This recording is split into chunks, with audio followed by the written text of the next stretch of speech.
Hello, welcome to Clear Process Solutions WebTips. My name is Steve Bertrand, and I'm a senior process developer here at CPS. Today's topic is around Automate Evolve and the differences between Foundation and Evolve regarding participant resolvers.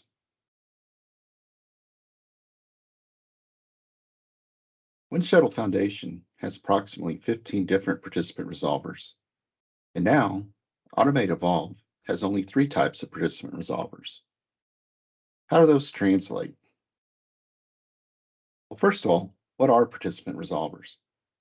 They are swim lane properties that define how swim lanes assign an activity node or an approval node. You could think of as participant resolvers as where to find the assignees, and the participant resolver arguments as how to find the assignees.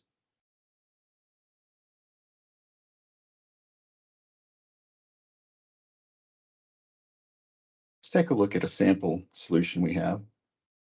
We'll be focusing on the master data swim lane.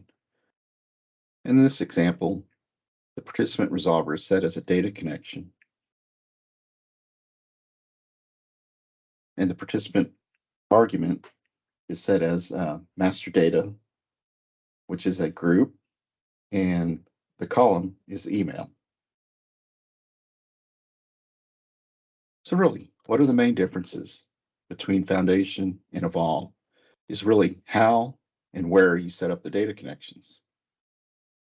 In Foundation, you select the participant resolver from one of the 15 types from the drop-down for each swim lane, and then you set the participant argument for that selection.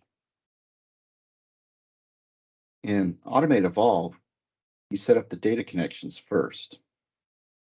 So in this example, under the Solutions tab, under Data Connections, we're using the Data Connection Master Data, which is a type user from group. And the column that we had selected is email. One thing that you need to make sure of is when you're using a data connection for a participant resolver, make sure this automatically retrieve data when form is opened is unchecked, and only use the columns that are used in the form. In this example, we're only using email, so that's why it's selected.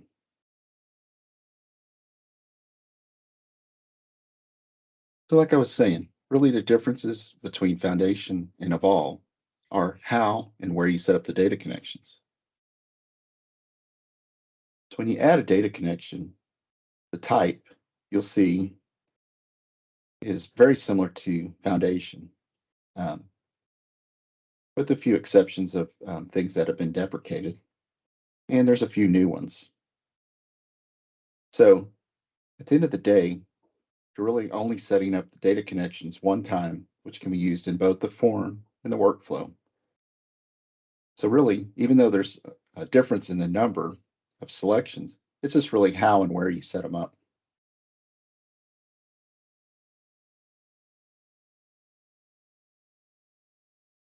Thanks for watching. I hope this was helpful.